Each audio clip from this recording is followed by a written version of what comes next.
2 years. That's how long Cyrus Blackwood had been gone from the ranch that had belonged to his family for 4 generations. When he finally drove down the dirt road toward home, he expected to see empty pastures stretching to the horizon. Instead, he found 112 houses scattered across his land like someone had shaken a box of toys and let them fall where they would. Small wooden structures, metal shacks, trailers arranged in neat rows with clotheslines strung between them. Smoke rising from makeshift chimneys. Children playing in dirt yards that used to be his cattle grazing land.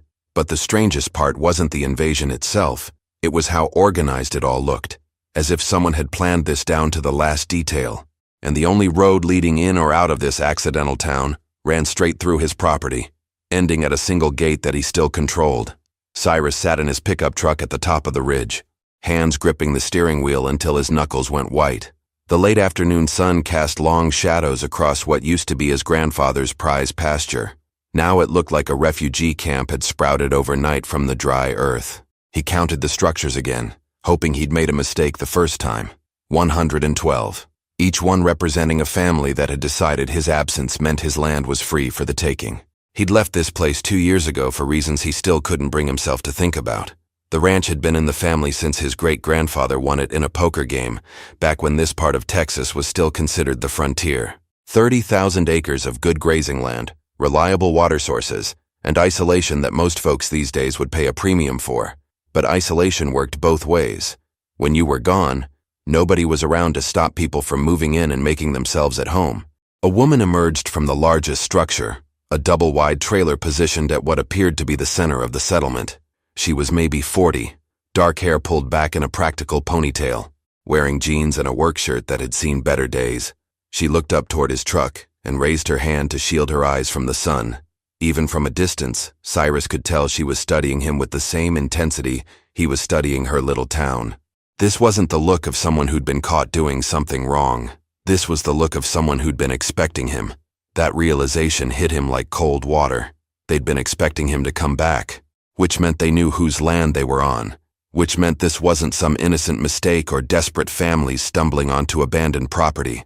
This was something else entirely, something planned and deliberate and organized by people who understood exactly what they were doing. The question that would haunt him for the next week was simple. Why his ranch? And why now? Cyrus drove down the hill slowly, his truck kicking up dust that hadn't been disturbed by vehicle tires in 2 years. As he got closer to the settlement, details became clearer and more disturbing.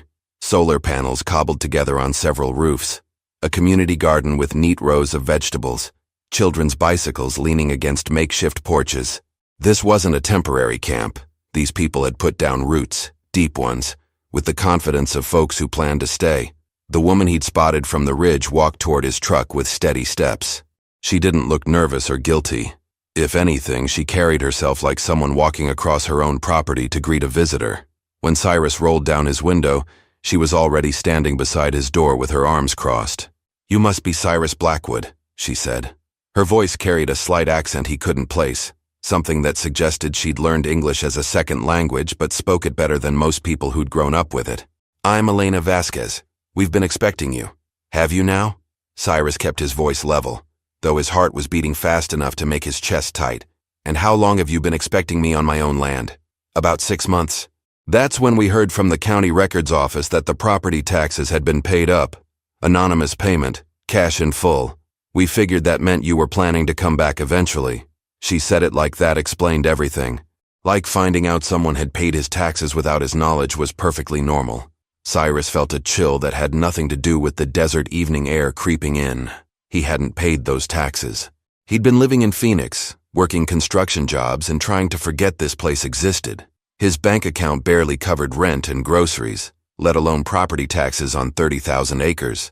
"Who paid my taxes?" he asked. Elena's expression shifted slightly, the first crack in her confident demeanor.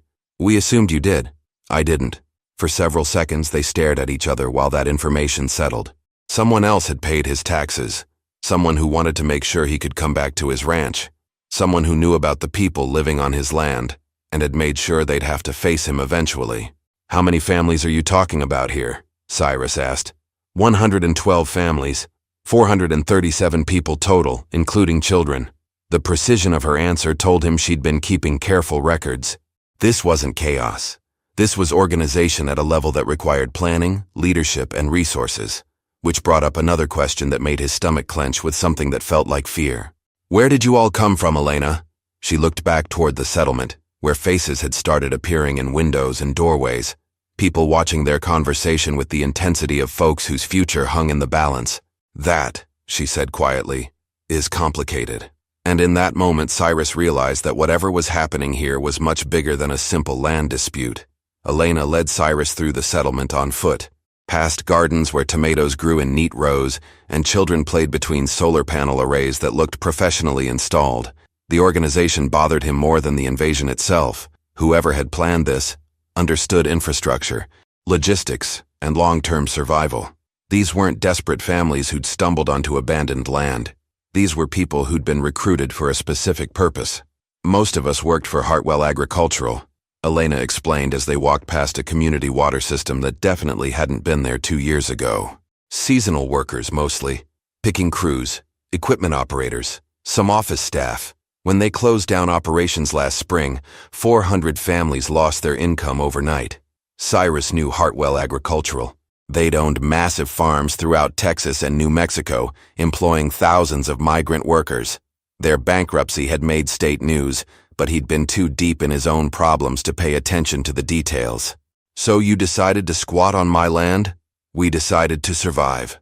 Elena's voice carried an edge now. Hartwell left us with nothing. No final paychecks, no benefits, no severance.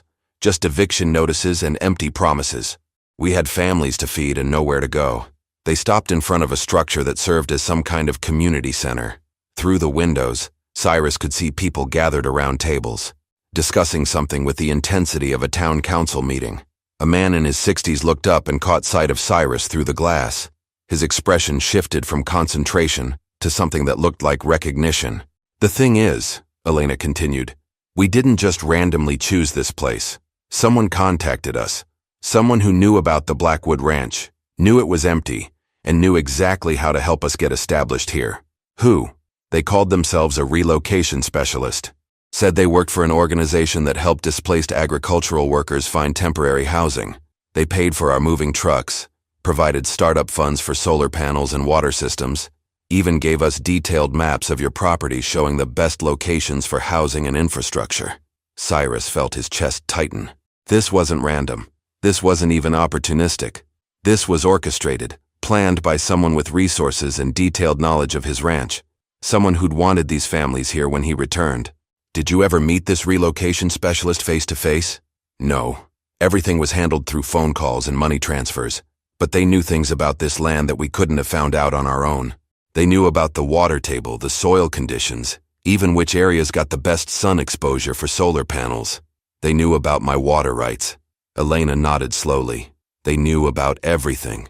Cyrus, your irrigation systems, your access roads, your property boundaries.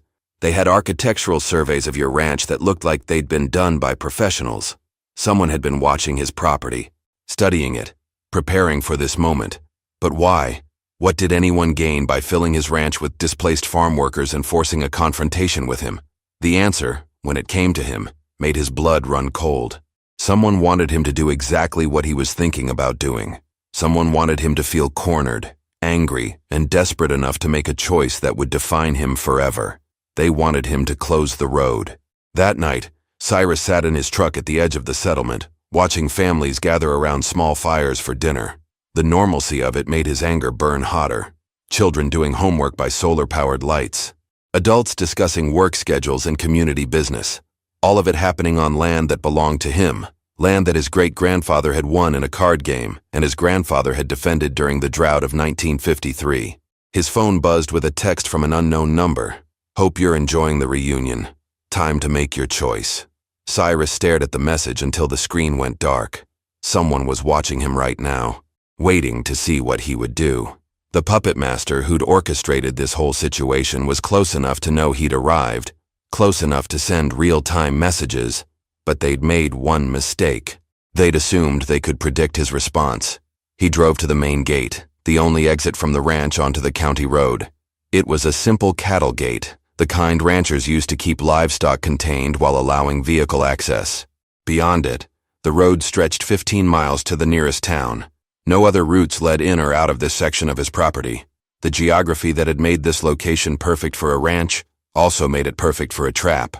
Cyrus spent the next hour driving around his property, cataloging resources.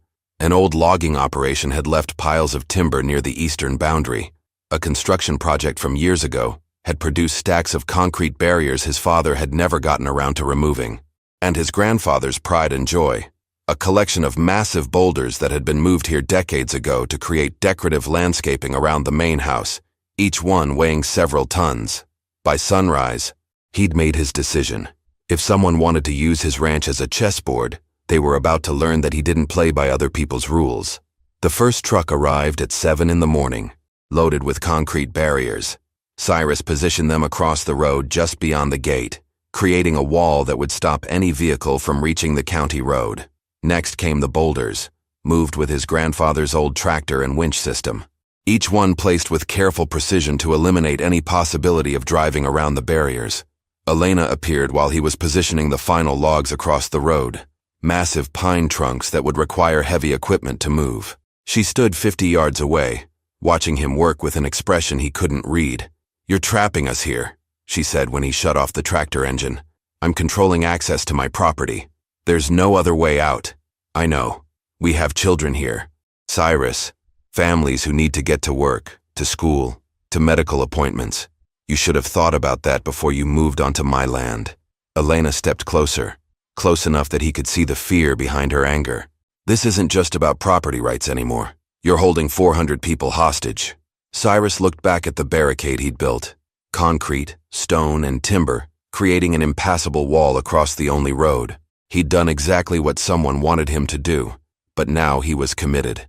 The emergency started at 11:30 in the morning, with a 7-year-old girl named Sophia running toward the barricade, tears streaming down her face.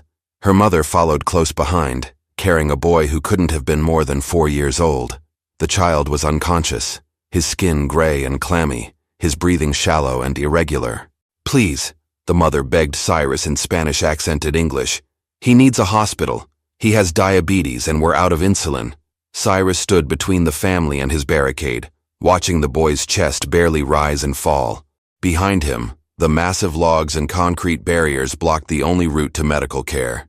In front of him, more families had started gathering, drawn by the commotion. Their faces showed a mix of desperation and growing anger. "Move the logs," demanded a man in his 40s, stepping forward with his hands clenched into fists. "That child is dying." "This is my property," Cyrus replied, but his voice lacked the conviction it had carried the day before. "Property doesn't matter when a kid's life is at stake," said another man, this one younger and broader across the shoulders. He moved toward the barricade with clear intent to start removing obstacles. Cyrus pulled his cell phone from his pocket and called 911, requesting an ambulance and helicopter medical evacuation. But even as he gave the dispatcher directions, he knew the response time would be at least 40 minutes. The boy didn't look like he had 40 minutes. 3 more men joined the group near the barricade.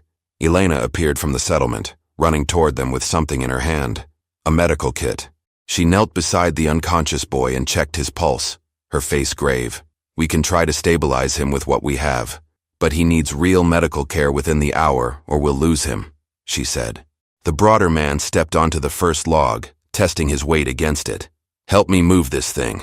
"Don't touch my barricade," Cyrus said, but 5 men were already positioning themselves around the heavy timber.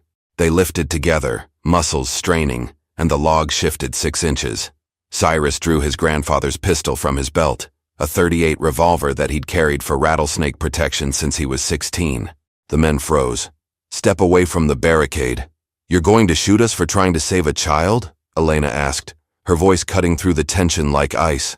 Cyrus looked at the gun in his hand, then at the dying boy, then at the faces surrounding him. 43 adults and dozens of children watching him choose between his principles and a 4-year-old's life. His phone buzzed with another text from the unknown number. "Perfect. This is exactly what we wanted." Someone was watching this moment, waiting for him to either become a monster or break down completely. Either choice would serve their purpose.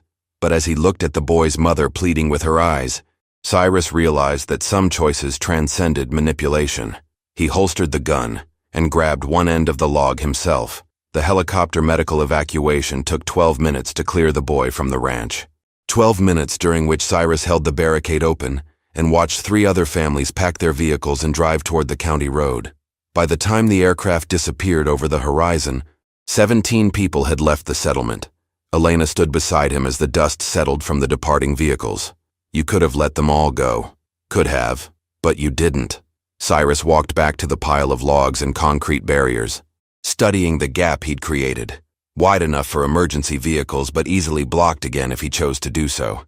The families who'd remained were watching from a distance, uncertain whether this represented mercy or just a temporary reprieve. His phone rang. Not a text this time, but an actual call from the same unknown number that had been monitoring his actions. "Hello, Cyrus." The voice was male, middle-aged, with the kind of smooth confidence that suggested expensive education and comfortable wealth. That was quite a performance. "Who is this?" "Someone who's been waiting a very long time to have this conversation. Walk toward your house, away from the others." Cyrus looked around and realized that whoever was calling could see him right now. Security cameras, maybe, or someone with binoculars positioned on high ground. He started walking toward the main ranch house, a structure that had been empty for 2 years but still felt like home.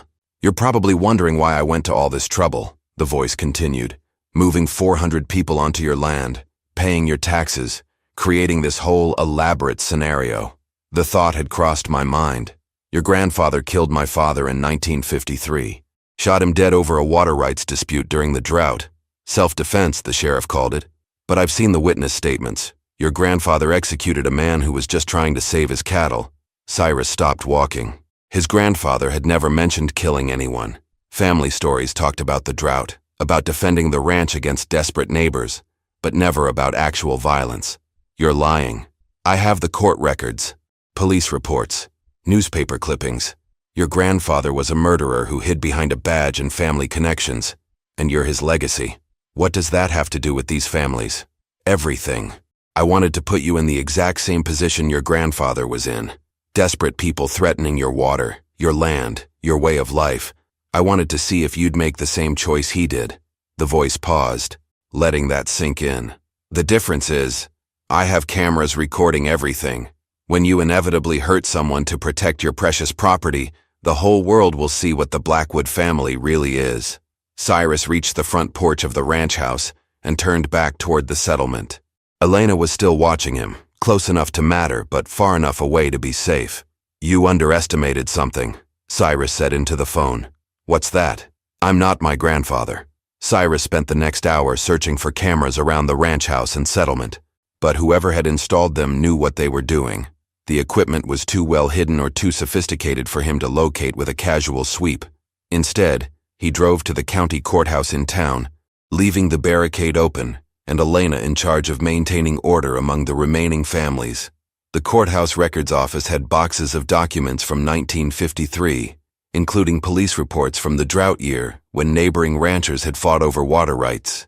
It took him 40 minutes to find the file he was looking for, but when he did, the truth hit him like cold water. His grandfather hadn't killed anyone in self-defense. He'd killed Samuel Morrison, a rancher whose cattle were dying of thirst, after Morrison had tried to access the creek that ran through Blackwood property. But Morrison hadn't been armed. He'd been carrying a shovel and a bucket, trying to dig a channel that would bring water to his dying herd. The witness statements made it clear that his grandfather had shot an unarmed man in the back.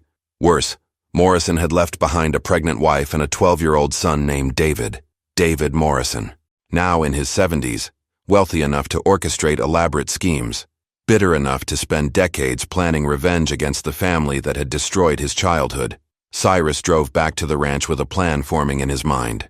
When he arrived, he found Elena waiting by the barricade with news that changed everything. "3 more families left while you were gone," she said, "but the rest voted to stay." "Stay? They don't want to leave." "Cyrus, this is the first stable housing most of them have had in years. They want to work out some kind of arrangement with you." "What kind of arrangement?" "Payment for land use, labor to help maintain the ranch, a formal lease agreement. They're not squatters anymore, they're potential tenants." Cyrus looked at the settlement, at the families who'd chosen to remain despite having an open road to leave. Children playing between solar panels, adults tending gardens and repairing structures, A community that had grown from desperation into something that resembled hope. His phone buzzed again. David Morrison. "You found the courthouse records, didn't you?" the voice said. "Now you know what your grandfather really was. I know what you want me to become. I want justice. I want the world to see a Blackwood choose violence over mercy, just like your grandfather did. The world's going to see something different." Cyrus walked toward Elena and the group of adults who'd gathered to watch his conversation. "You want to know what I'm going to do? I'm going to prove that some family legacies can be broken." He ended the call and turned to Elena. "How many families want to stay?" 78 families. About 300 people. Then we need to talk about rent prices and work contracts. David Morrison's cameras would record something he never expected. Not violence or revenge, but redemption. Not the repetition of old sins, but the creation of something new. The Blackwood Ranch was about to become home to 300 people who'd lost everything, and Cyrus was about to discover that being different from your grandfather was the best revenge of all. 3 months later, David Morrison appeared at the ranch in person for the first time, driving a black sedan that looked out of place among the pickup trucks and work vehicles that now filled what used to be empty pasture. Cyrus met him at the main gate, which now served as the entrance to Esperanza Community, a legal residential cooperative that housed 300 people and employed 47 of them in ranch operations. Morrison was 74 years old, silver-haired and expensively dressed, carrying himself with the rigid posture of a man who'd spent decades nursing a grudge. He stepped out of his car and surveyed the settlement with obvious disappointment. "This wasn't supposed to happen," he said. "I know. You were supposed to become him. You were supposed to prove that violence runs in your family's blood. Sorry to disappoint you." Morrison pulled out a tablet and showed Cyrus footage from dozens of hidden cameras that had recorded every moment of the 3-month standoff. Families arriving, the barricade being built, the medical emergency, the negotiations, the signing of lease agreements. Hundreds of hours of documentation that told a story completely different from the one he'd intended to create. "I spent 40 years planning this," Morrison said. 40 years tracking down Hartwell agricultural workers who'd been displaced, organizing their relocation here, studying your property, waiting for you to come back and repeat your grandfather's mistakes. My grandfather made those mistakes, not me. You're his blood. Blood doesn't determine character. Choices do." Morrison walked closer to the settlement, where children were playing in a playground that the residents had built using materials donated by local businesses. Solar panels gleamed on rooftops, gardens flourished between houses, and a community center hosted evening classes where English and Spanish were taught side by side. "They're thriving," Morrison said, and for the first time his voice carried something other than anger. "I brought them here to be your victims, and instead you made them your neighbors. They made themselves my neighbors. I just stopped standing in their way. What about justice for my father? What about justice for their children?" Morrison stood quietly for several minutes, watching the community that had grown from his scheme for revenge. Finally, he reached into his jacket and pulled out a thick manila envelope. "These are the deeds to 18,000 acres adjacent to your property. I bought them over the years planning to strangle your ranch economically." He handed the envelope to Cyrus. "Consider it compensation for what my revenge cost these families. I can't accept this. You can, and you will, because unlike your grandfather, you understand that some debts can only be paid forward."